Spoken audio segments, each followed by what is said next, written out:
Assalamualaikum. In first year zoology today we are going to start our lecture number 4 from chapter number 1, that is introduction to biology.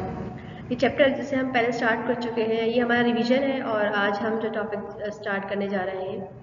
So today we are going to start our last topic of this chapter, that is application of biology for the welfare of mankind. Means क्या क्या फ़ायदे हैं biology के. जो biology हम पढ़ रहे हैं तो आपको इसका पता होना चाहिए कि इसके फ़ायदे क्या हैं, इसे क्यों पढ़ रहे हैं, इसके क्या क्या फ़ायदे हैं, कहाँ कहाँ ये यूज़ हो रहा है, ह्यूमन के लिए क्या फ़ायदे कर रहा है और दूसरे भी ऑर्गेनिज्म हैं उनके लिए क्या फ़ायदे हैं इसके. तो वो तमाम एप्लीकेशन जो बायोलॉजी के हैं वो हम स्टडी करेंगे, specially for man kind, means human के लिए जो इससे फ़ायदे हो रहे हैं वो हम स्टडी करेंगे.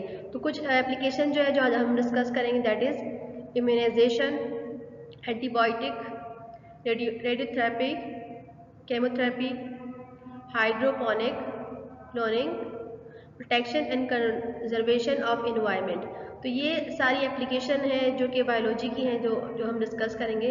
So the first one is immunisation. जैसे अगर आप स्टडी करें कि as compare to previous time, ठीक है ना, अब जो है जो the mortality rate of infant is reduce, बहुत ज़्यादा कम हो गया है, ठीक है ना. इन्फेंट की जो डेथ है, मोर्टेलिटी रेट है, ठीक है ना, बहुत ज़्यादा जो है रिड्यूस हो गया है. क्यों?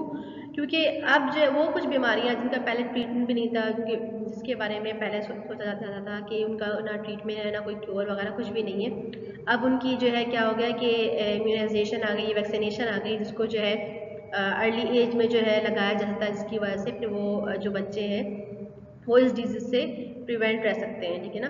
तो इम्यूनाइजेशन क्या है?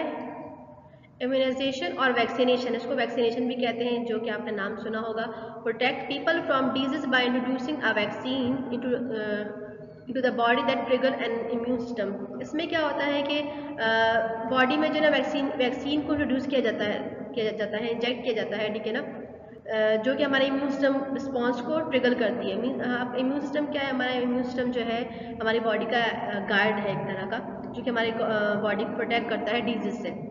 वो फाइट करता है जो बाहर से इन्फेक्शन या डिजीज़ जो आती है, तो पहले वो फाइट करता है, उसको अपनी हमारी बॉडी में एंटर होने नहीं देता. तो जैसे हमने पहले पढ़ा, कोई भी वायरस है तो उसकी बॉडी जैसे बॉडी उसके ऊपर एक एंटीजन लगा होता है, तो जो एंटीजन है वो डिजीज़ कॉज करता है, उसी से पहचान उनकी होती है. जो बाकी जो है मीन्स जो बॉडी है, तो क्या करते हैं कि उस जो एंटीजन है वैक्सीनेशन में उस एंटीजन को या रिमूव कर देते हैं या उसको ऐसा कर देते हैं कि वो वर्किंग ना कर सके. फिर उसको जो वो वायरस है उसको जो है उससे वैक्सीनेशन बनाई जाती है और उसको जो है बॉडी में इंट्रोड्यूस किया जाता है, ताकि हमारा इम्यून सिस्टम क्या करे, उस जो वो वायरस है या बैक्टीरिया है उसको पहचान सके और नेक्स्ट टाइम जब भी वो एंटर होने की कोशिश करे हमारी बॉडी में, तो हमारा इम्यून सिस्टम, हमारे जो सेल्स हैं इम्यून सिस्टम के, वो उसको रोके और वापस भेज दे, उसको जो है डैमेज कर दे, ठीक है ना.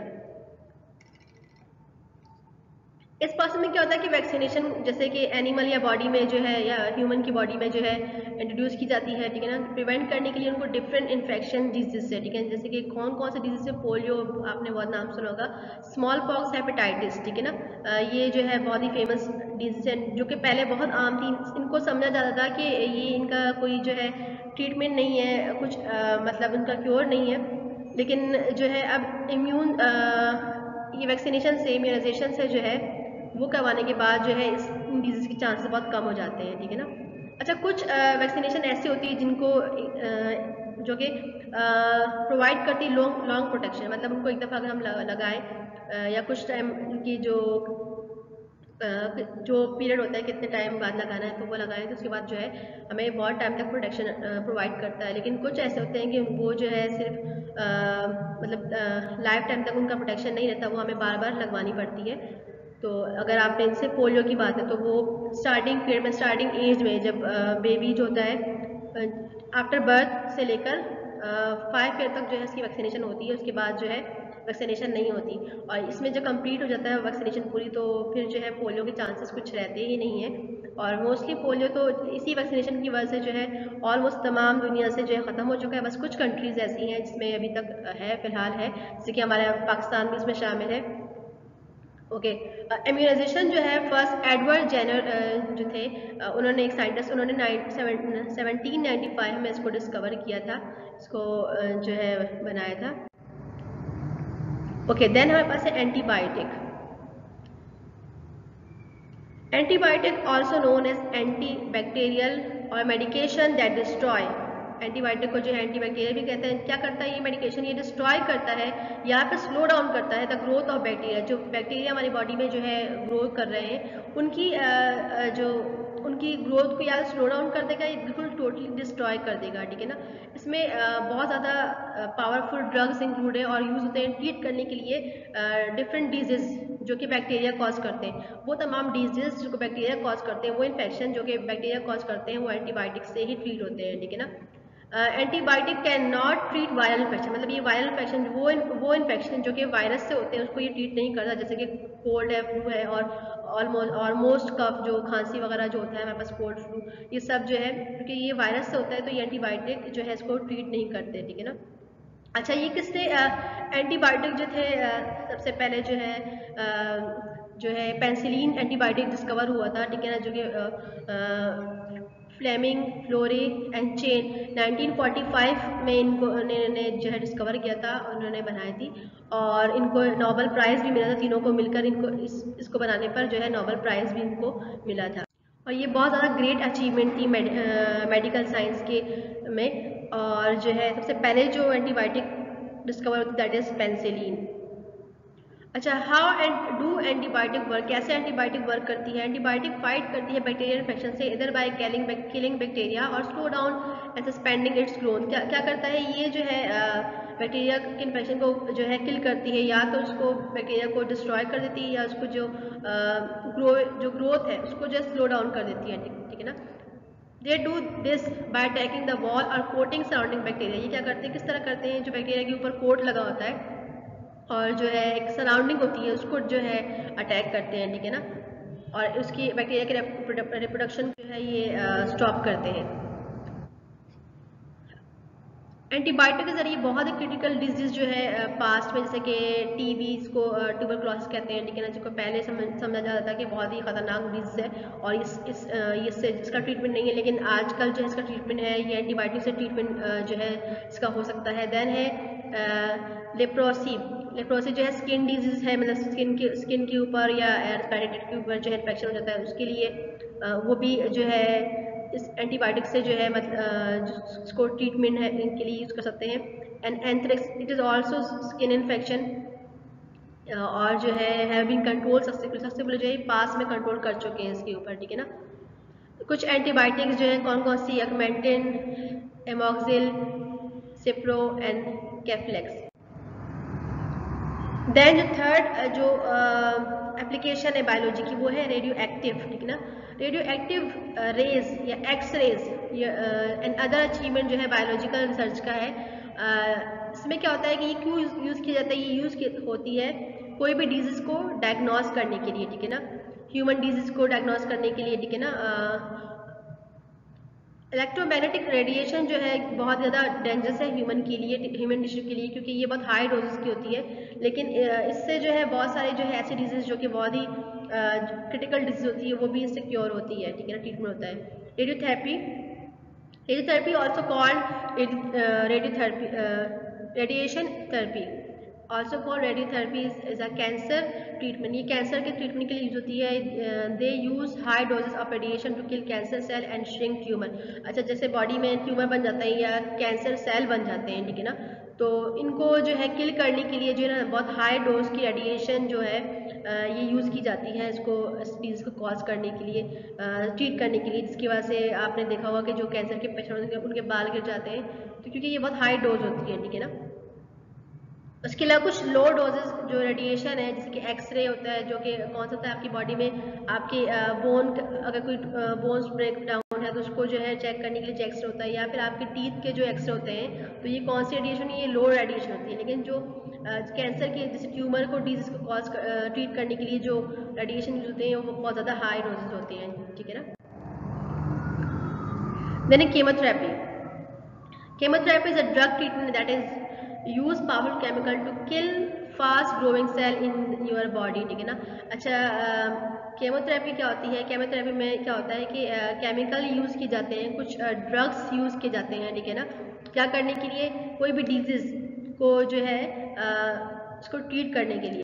कौन से डिजीज बहुत क्रिटिकल डिजीज जैसे कैंसर है, एड्स है, इसको ट्रीट करने के लिए इसके सेल, ताकि इसके जो ग्रोइंग सेल है बहुत ज़्यादा रैपिड उनकी जो है सेल की में कैंसर सेल है या फिर जो ये जो है रैपिड ग्रो करते हैं, तो उसको जो है किल करने के लिए पावरफुल केमिकल्स यूज़ होते हैं। और ड्रग्स, जिसका नाम ड्रग्स भी बोलते हैं, केमिकल्स भी बोलते हैं, ठीक है ना, मीन्स मेडिसिन यूज़ होती है उसको किल करने के लिए, ठीक है ना।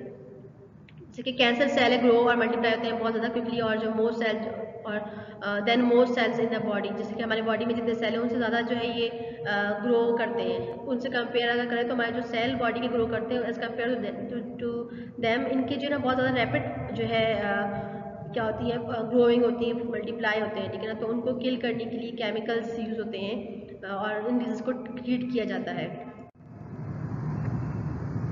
देन जो अदर एप्लीकेशन है बायोलॉजिकल साइंस में, ये बहुत ही जो है ये भी बहुत ही इम्पॉर्टेंट एप्लीकेशन है, hydroponics. Hydro means water, ponics means work. So what is hydroponic? Hydroponic जो है is a form of gardening. Gardening है दैट यूज नो सॉइल। क्या होता है कि गार्डनिंग है मीन्स प्लांट्स को जो है ग्रो करना विदाउट सॉइल, सॉइल यूज़ ना करके। वैसे तो हमें पता, हम ये समझते हैं कि जो प्लांट ग्रो करता है उसके लिए सॉइल भी ज़रूरी, क्योंकि हम ग्राउंड पे ही उसको जो है ग्रो करेंगे। लेकिन इस प्रोसेस में क्या होता है कि प्लांट को ग्रो किया जाता है without soil, but instead grow plant in solution of water and nutrients. एक सोल्यूशन होता है वाटर का, जिसमें वो तमाम न्यूट्रिएंट्स जो कि प्लांट के लिए रिक्वायरमेंट है, प्लांट की रिक्वायरमेंट है, वो न्यूट्रिएंट्स उस वाटर में मीन्स होते हैं। मीन्स एक सोल्यूशन होता है, उसमें जो है प्लांट्स को ग्रो करवाया जाता है, ठीक है ना। इसमें जो जितने भी प्लांट्स ग्रो करते हैं या वेजिटेबल ग्रो करते हैं वो फास्टर होते हैं, बहुत ज़्यादा तेज़ से ग्रो करते हैं एज़ कम्पेयर टू उन प्लांट्स के जो कि सॉइल में ग्रो करते हैं, ठीक है ना। और इसके कुछ फ़ायदे भी हैं, फ़ायदे जो है आगे हम स्टडी करेंगे। Okay, hydroponic is the art of gardening without soil, ठीक है ना। Hydroponic is a Latin word meaning working water, ठीक है ना। अच्छा, ये जो है एक आर्ट्स गार्डनिंग है, गार्डनिंग का एक आर्ट है जिसमें जो है कोई भी सॉइल यूज़ नहीं होता, इसलिए इसको जो है सॉइल लेस और वाटर कल्चर भी कहते हैं। In the absence of soil, water goes to work providing nutrients, hydration and oxygen to plant life, ठीक है ना। क्या करता है कि वाटर जो है सॉइल, क्योंकि हम कह रहे हैं कि सॉइल यूज़ नहीं होता, तो वाटर जो है तमाम न्यूट्रिएंट्स, वो तमाम हाइड्रेशन और तमाम वो चीज़ें जो कि प्लांट की रिक्वायरमेंट होती है वो उसको प्रोवाइड करती है। मीन्स सोल्यूशन होता है उसमें जो है ये बायोलॉजिकल एप्लीकेशन ही है जिसके ज़रिए जो है ये प्लांट को ग्रो करवाते हैं। जैसे कि आप ये डायग्राम देख रहे हैं, ये एक जगह बहुत सारे जो है प्लांट्स ग्रो करवाए हुए हैं। ये जो है टब में आप देख रहे हैं कि यहाँ भी ग्रो करवाए हुए हैं। इस टब के अंदर क्या है? इसके अंदर वो सोल्यूशन है, वो वाटर है, सोल्यूशन है, जो कि इसमें तमाम वो न्यूट्रिएंट्स, तमाम वो मिनरल्स जो कि प्लांट्स को जो है जिसकी रिक्वायरमेंट होती है वो इसमें होती है, तो जो हेल्प करती है कि प्लांट्स को ग्रो करें, ठीक है ना।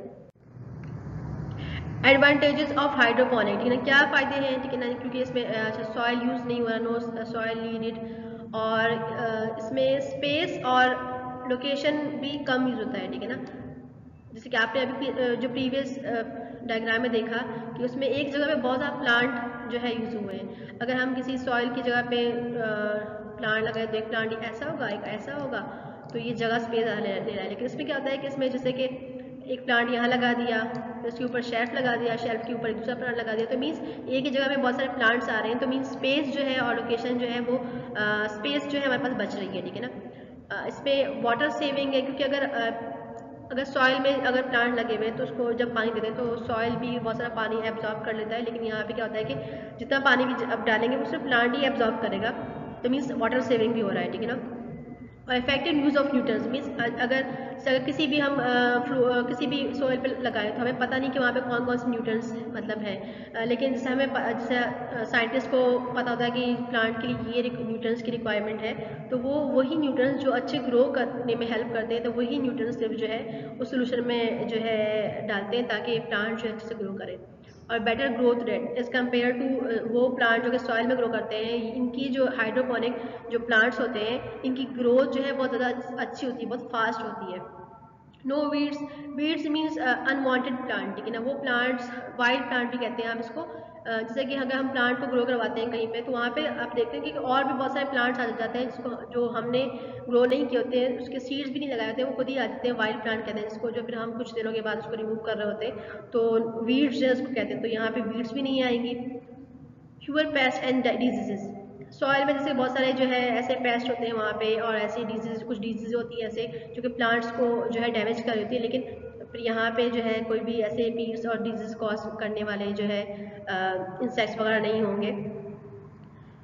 इंसेक्ट्स वगैरह नहीं होंगे तो इंसेक्टिसाइड्स एंड हर्बिसाइड जो है यूज़ नहीं होगा, स्प्रे केमिकल वगैरह यूज़ नहीं होंगे, और इसकी वजह से भी प्लांट डैमेज भी होते हैं। अगर हम वो इंसेक्ट्स वगैरह की स्प्रे करते हैं तो उससे क्या होता है कि प्लांट से वो तो हट जाते हैं, लेकिन प्लांट्स को भी कुछ ना कुछ डैमेज देते हैं, क्योंकि केमिकल सारे मतलब केमिकल है, ठीक है ना, तो स्प्रे वगैरह केमिकल्स में होती है उसमें, तो वो चीज़ें भी कम यूज़ होंगी, तो मीन्स प्लांट जो है ज़्यादा डैमेज नहीं होगा। लेबर एंड टाइम सेवर होता है, क्योंकि मशीन, ज़्यादातर मशीन के जरिए काम हो रहा होता है, तो इसमें लेबर और टाइम सेव भी हो रहा है, ठीक है ना। देन हमारे पास the other application of biology is cloning, the production of duplicate copies of genetic material. क्या होता है इसमें क्लोनिंग के, जब अगर किसी भी जेनेटिक मटेरियल की डुप्लीकेट कॉपी बन जाए, मतलब एक और कॉपी बन जाए किसी भी सेल की या फिर पूरे एक ऑर्गेनिज्म की, ठीक है ना, एक मल्टी सेल ऑर्गेनिज्म की अगर दूसरी कॉपी बन जाए तो उसको हम क्लोनिंग कहते हैं, ठीक है ना। ये नेचुरली प्लांट्स में और एनिमल्स दोनों में होती है, और आजकल तो आर्टिफिशियल भी हो रही है, लेकिन नेचुरली वैसे होती है। वो कॉपी जो कि डुप्लीकेट कॉपी बन रही है उसको क्लोन कहते हैं। कुछ कॉमन एग्जांपल कौन से हैं? आइडेंटिकल ट्विंस, जिसको जुड़वा बच्चे कहते हैं, ठीक है ना, और development of tumour and cancer, क्योंकि इसमें भी जो है कॉपीज बन रही होती है, रैपिड फॉर्मेशन ऑफ सेल्स होती है, तो इसलिए ये भी जो है क्लोनिंग में ही आता है। अगर हम नेचुरल क्लोनिंग की बात करें तो जैसे हम ट्विंस की बात करते हैं कि ट्विंस कैसे जो है बनते हैं, तो क्या होता है कि जैसे कि हमें आपको पता है कि जब एग और स्पर्म मिलते हैं तो फर्टिलाइजेशन होती है और जायगॉट फॉर्म होता है, ठीक है ना।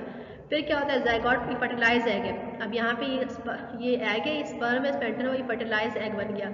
अब क्या होता है कि जब ये इस पर क्लीवेज स्टार्ट होती है, मीन सेल डिवीजन स्टार्ट होती है, तो पहले डिवीजन होती है वो क्या होती है, दो में जो है डिवाइड होता है सेल, ठीक है ना, कि जायगॉट जो है जैसे हमने कहा था कि वर्टिकली वो दो में जो है डिवाइड हो जाएगा, ठीक है ना।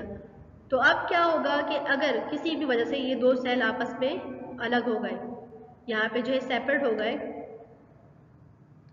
तो इसको सेपरेट अगर कर दिया तो क्या होगा कि अब दोनों सेल से, अब मीन्स ये दोनों सेल जो है एज जायगॉट जो है वर्क कर सकते हैं, ठीक है ना, they can behave like as a zygote. So दोनों से जो है अलग अलग जो है एक ऑर्गेनिज्म बनेगा। जैसे अगर यहाँ ट्विंस की, ह्यूमन की बात हो तो दोनों से अलग अलग बेबी जो है फॉर्म होगा, तो वो ट्विंस जुड़वा कहते हैं, ठीक है ना।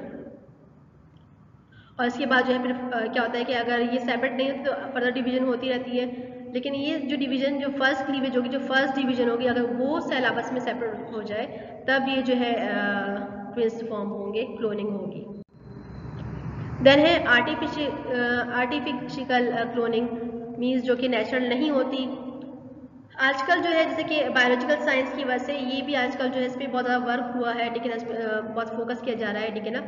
इसमें क्या होता है कि people might be cloned from the cells of a single adult human being had long been under study। मतलब आजकल तो ये स्टडी कर रहे हैं कि किसी ह्यूमन के सेल से भी जो है क्लोन फॉर्म करना, इसके ऊपर वर्क चल रहा है, रिसर्च चल रहा है, ठीक है ना। बायोलॉजिस्ट जो है सक्सेसफुली लोअर एनिमल्स में क्लोनिंग का काम कर चुके हैं, लेकिन जो जैसे लोअर एनिमल्स, मैमल्स में सॉरी, लेकिन जो हायर मैमल्स इसमें ह्यूमन आते हैं तो उन पे जो है वर्किंग चल रही है, अभी तक जो है कंप्लीट वर्क नहीं हुआ। रिसेंटली क्या होता है कि एक शिप के ऊपर जिसका नाम था डॉली, ठीक है ना, वो जो है सक्सेसफुल क्लोन हुई थी, ठीक है ना, सोमैटिक सेल से। मतलब एक किसी शिप के जो है पे वर्किंग हुई थी, एक्सपेरिमेंट हुआ था उससे, फिर वो डॉली जो है शिप जो है वो जो है उससे उसकी रिप्रोडक्शन, फिर उसकी बर्थ हुई थी, जिसको नाम डॉली दिया गया था, ठीक है ना, 97 में ये हुआ था, ठीक है ना। और इसके अलावा अब जो वर्किंग हो रही क्लोनिंग ऑफ ह्यूमन सेल, जिसके लिवर सेल है, स्किन सेल है, ब्लड सेल है, हेयर भी इनके ऊपर जो वर्किंग चल रही है कि वो भी जो है लेबॉर्ट्री में बनाया जाए और ह्यूमन ऑर्गन्स को बनाया जाए। तो इससे क्या होगा कि इससे अगर ब्लड सेल बनाया जाए तो फिर ब्लड हीमोग्लोबिन जो है उनसे जो है बनाया जा सकेगा। फिर जो इसको अगर ब्लड की नीड होती है तो वो किसी डोनर ढूंढते हैं, तो फिर डोनर की नीड नहीं होगी, तो वो लेबॉर्ट्री से ही उनको ब्लड दिया जाएगा, या इस तरह कोई ऐसा जैसे ऑर्गन्स बनना स्टार्ट हो जाए। तो उसका भी ये होगा कि किडनी अगर किसी की फेलियर हो जाती है तो किडनी के लिए डोनर ढूंढते हैं, तो फिर वो जो है ना ऑर्गन अगर लेबॉर्ट्री में अगर क्लोनिंग के जरिए ये लोग जो है कामयाब हो जाते हैं बनाने में, तो वो भी इजीली फिर अवेलेबल होगी, ठीक है ना। तो ये सब इन चीज़ों पे ह्यूमन पे वर्किंग चल रही है, अभी तक जो है कुछ फाइनल जो है नहीं हो सका, लेकिन चल रही है, ठीक है ना। अच्छा, ये डॉली की जो कहानी ऐसी है कि ये है डॉली, ठीक है। इस पे ये था कि इन्होंने क्या किया कि इसके 3 मदर्स थी, 3 मदर्स थी। 3 मदर कैसे थी? एक वो कि एक मदर से जो है साइटोप्लाज्म लिया, एक से न्यूक्लियस लिया, फिर उनको जब फर्टिलाइज किया, फिर दूसरी किसी तीसरी मदर में जाके उसको इम्प्लांट किया, फिर वहाँ जो है इसकी डेवलपमेंट हुई उस मदर की बॉडी में। फिर जब इसके ये जो है इसकी बर्थ हुई, तो मीन्स की 3 मदर जो है, मतलब इसको बोलेंगे, ठीक है ना। 1997 में जो है ये एक सोमैटिक सेल ऑफ शीप से जो है ना ये क्लोन बनाया गया था, तो जो कि कामयाब हो गया था। और ये डॉली के फिर आगे जो है ये छोटी थी, फिर बड़ी भी हो गई, फिर इसने भी रिप्रोडक्शन के जरिए जो है इसके 6 बेबीज जो लिम्स जो है प्रोड्यूस किए थे। अच्छा, आर्टिफिशियल क्लोनिंग में क्या होता है कि होती कैसे है? हमने कहा कि ये जो है नॉर्मल डेवलपमेंट है कि स्पर्म है, ये ओसाइट मीन्स ओवम है, ठीक है ना। दोनों आपस में फ्यूज हुए, जायगॉट फॉर्म हो गया, ठीक है ना। फिर उसके बाद जो है डिवीजन हुई, डिवीजन के बाद जो है एक एडल्ट फॉर्म हो गया। लेकिन इसमें क्या किया जाता है, आर्टिफिशियल में क्या किया जाता है कि किसी भी एक ऑर्गेनिज्म का जो है क्या किया कि एक ओवम लिया, फीमेल का ओवम लिया, ठीक है ना। ओवम लेते हैं, ओवम से क्या किया कि न्यूक्लियस को रिमूव कर दिया। जब न्यूक्लियस को रिमूव कर दिया तो किसी और से जो है लिया वो किसी और मदर से क्या किया कि जो है इसका ओवम लेके उसके न्यूक्लियस को रिमूव किया, कोई भी सेल लेके उसके न्यूक्लियस रिमूव करके यहाँ पे इंजेक्ट कर दिया। तो इंजेक्ट जब कर लिया तो इसमें क्या होगा, ये जायगॉट फॉर्म हो गया, ठीक है ना। जब जायगॉट फॉर्म होगा तो उसके बाद क्या होगा कि अब इसको ये लेबोरेटरी में ये लोग जो है वर्किंग करते हैं, तो इसको क्या किया कि इसको फिर जाके किसी और मदर में, जिसको सरोगेट बोलते हैं, सरोगेट मदर, तो उसमें जाके इम्प्लांट कर दिया गया। डॉली की बात हो रही है, ठीक है ना। जब उसमें इम्प्लांट कर दिया गया तो क्या हुआ कि फिर वहाँ पे जो है इसकी डॉली जो थी उसकी जो है डेवलपमेंट जो है तीसरी मदर की बॉडी में हुई। मीन्स ये एक मदर है जिससे साइटोप्लाज्म लिया गया था, ये दूसरी है जिससे क्या लिया गया था, जिससे न्यूक्लियस लिया गया, ठीक है ना। फिर उन दोनों को मिला के एक जायगॉट फॉर्म किया। फिर उसको जायगॉट जब फर्टिलाइज हुआ तो उसको जो है एक तीसरी मदर की बॉडी, सरोगेट मदर कहते हैं, उसकी बॉडी में इम्प्लांट कर दिया। और उसके बाद उसकी बॉडी में जो है वहाँ पे डेवलपमेंट हुई, और उससे जो है कि न्यू जो ऑर्गेनिज्म जिसको डॉली का नाम दिया गया, तो क्लोन फॉर्म हो। यहाँ तो खैर माउस बना हुआ है, लेकिन डॉली की कहानी बता रही हूँ, ठीक है ना। तो वहाँ एक क्लोन फॉर्म हो गया, ठीक है ना। देन है एडवांटेजेस ऑफ आर्टिफिशियल क्लोनिंग। क्या फ़ायदे हैं? बहुत ज़्यादा फ़ायदे हैं इसके।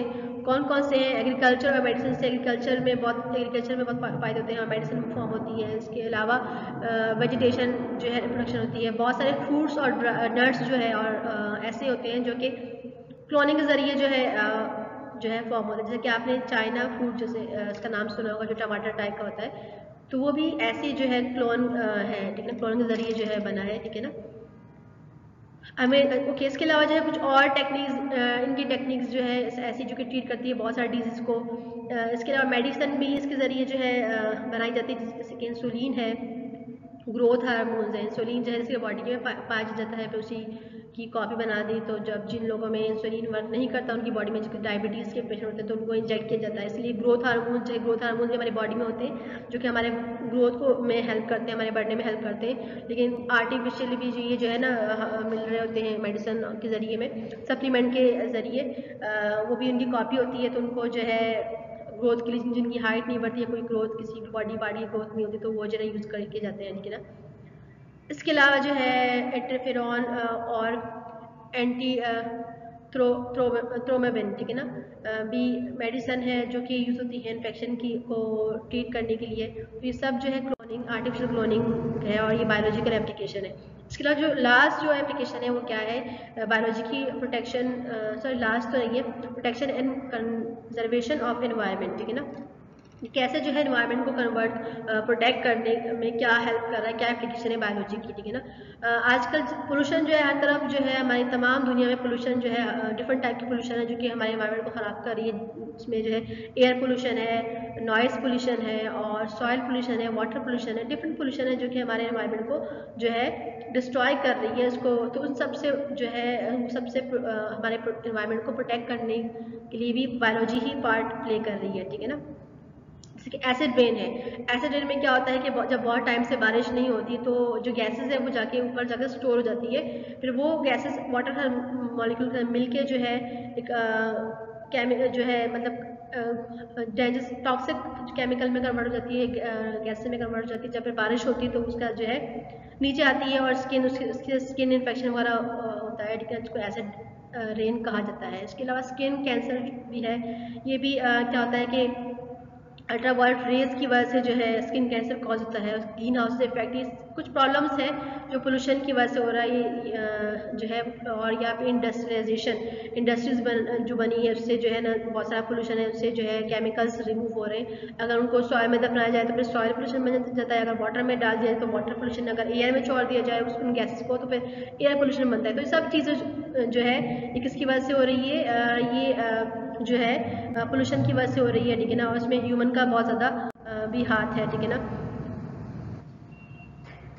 जैसे कि these toxic waste, many of the waste product of the modern technology are toxic। जैसे कि इंडस्ट्री से जो प्रोडक्ट्स जो रिमूव होती है वो टॉक्सिक होती है, ठीक है ना। और ये जो वेस्ट है ये एयर को, लैंड को और वाटर को पोल्यूट करती है। और ह्यूमन, ये ना सिर्फ ह्यूमन लाइफ को जो है ख़राब कर रही है, उन पे इनका इफेक्ट हो रहा है, बल्कि और दूसरे जो लिविंग ऑर्गेनिज्म है उनके ऊपर भी बहुत बैड इफेक्ट्स होता है, ठीक है ना। तो in this regard improve and effective biological measure have been taken in to identify different source of pollution and techniques, ठीक है ना। तो इसी मतलब इन चीज़ों को, इन सोर्स ऑफ पोल्यूशन को जो है आइडेंटिफाई किसने किया, बायोलॉजी ने ही किया। बायोलॉजी के जरिए पोल्यूशन का पता चला कि ये पोल्यूशन है और ये ऐसे जो है हमारे ज़िंदगी को जो है इफेक्ट करती है, और उनसे बचने के क्या क्या, उनको रिड्यूस करने के क्या क्या तरीके हैं वो भी बायोलॉजी ही नहीं बताए। तो ये भी एक एप्लीकेशन है बायोलॉजी की, जिसके ज़रिए जो हमें पता चला कि ये पोल्यूशन है और ये हमारे ये चीज़ें हमें डैमेज करती है, हमारी लाइफ को हमें नुकसान देती है, और इनसे कैसे बचा जा सकता है, तमाम जो है एप्लीकेशन ऑफ बायोलॉजी है। मैन की जो है एक्टिविटीज़, जिसके डिफॉरेस्टेशन क्या होती है, जंगलात का काटना, और इसके अलावा इंडस्ट्रियलाइजेशन, ये भी जो है हमारे नेचर को बहुत ज़्यादा ख़राब कर रही, डिस्टर्ब कर रही है, ठीक है ना। और हमारे इकोसिस्टम में का जो बैलेंस है उसको ख़राब कर रही है, ठीक है ना। तो it is very much needed to protect and conserve animal and plant species. तो इसकी वजह से क्या हो रहा है कि बहुत सारे प्लांट्स और एनिमल की स्पीशीज़ भी जो है ख़त्म हो रही है। कुछ ऐसी स्पीशीज़ जो बहुत कम रह गई हैं और वो एक तरह की ख़त्म हो गई है, ठीक है ना। तो जो है जैसे कि उनकी स्पीशीज़ आगे नहीं है, तो ये सब जो है हमें बायोलॉजी की वजह से ही पता चला, रिसर्च की वजह से ही पता चला, ये बायोलॉजी एप्लीकेशन की वजह से ही पता चला कि ये करने से ये स्पीशीज़ ख़त्म हो रही है, ठीक है ना। तो फिर बहुत ज़रूरी है कि इन एनिमल्स और प्लांट स्पीशीज़ को जो है प्रोटेक्ट किया जाए, ठीक है ना।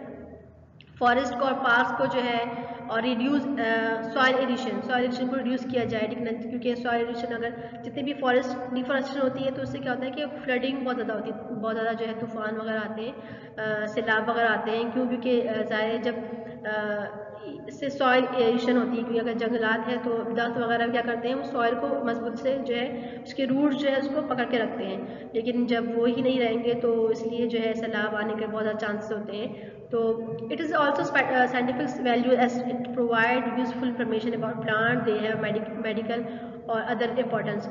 इसके अलावा जो बायोलॉजिकल एप्लीकेशन है, बायोलॉजी की वजह से ही हमें जो है प्लांट का यूज़, प्लांट से जो है कितना यूज़फुल है, हमें क्या क्या मिल रहा है, इससे ऑक्सीजन मिल रहा है हमें, और क्या क्या हमें फ्रूट्स, वेजिटेबल, ये चीज़ें मिल रही हैं, और इससे बहुत सारे मेडिसिन जो बनाई गई, तमाम जो है ये बायोलॉजी की एप्लीकेशन है, जिसकी वजह से ये सब हमें पता चला है, ठीक है ना।